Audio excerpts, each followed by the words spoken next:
চারটি গুণ কারো মাঝে পেলে বুঝবেন সে হচ্ছে ভালো মানুষ। আপনি যদি কখনো মানুষ চিনতে চান তাহলে খেয়াল করবেন যে এই চারটা গুণ তার মধ্যে আছে কিনা।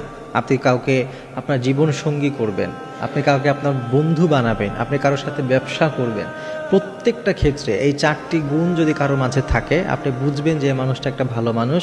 তাকে বিশ্বাস করা যায়, তার সাথে সম্পর্ক করা যায়, তাকে বিশ্বাস করে তার উপরে নির্ভর করা যায়। এর মধ্যে এক নম্বর হচ্ছে ভালো মানুষের একটা গুণ হলো সে যদি কখনো কোনো কারণে প্রচণ্ডভাবে রেগেও যায়, খুব দ্রুত তার রাগটা শেষ হয়ে যায় এবং সে ওই রাগের মুহূর্তে কোনো ভুল করলে সরি বলতেও সে খুব একটা দেরি করে না। রাগটা মানুষের লাইফে আসবে, এটা আপনার কন্ট্রোলে থাকবে না। বিভিন্ন কারণে রাগ চলে আসবে, কিন্তু রাগটাকে কন্ট্রোল করে সাথে সাথে ওই রাগ থেকে ফিরে আসা, এটাই হচ্ছে সুন্নাহ। নবী সাল্লাল্লাহু আলাইহি ওয়াসাল্লাম হাদিসের মধ্যে বলেছেন, যখন প্রচণ্ড রাগ কারো আসে সে যদি দাঁড়িয়ে থাকে সে যেন বসে যায়, এরপরও যদি রাগ না যায় সে যেন শুয়ে পড়ে। তো রাগ যদি কেউ কন্ট্রোল করতে পারে আপনি বুঝবেন যে এই লোকটা একটা ভালো মানুষ, এই একটা অত্যন্ত ভালো একটা গুণ।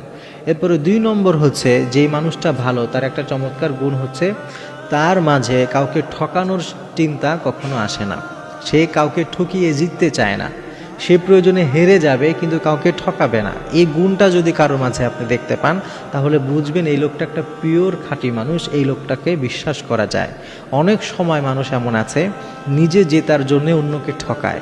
যারা অন্যকে ঠকিয়ে জিততে চায়, সাময়িকভাবে আপনার মনে হতে পারে যে আপনি জিতে গিয়েছেন, আসলে আপনি জিতেননি। কাউকে ঠকিয়ে কখনো জেতা যায় না, কোনো না কোনো এক সময় আপনাকে ঠিকই ওই যে মানুষকে ঠকালেন তার শাস্তি আপনাকে পেতে হবে।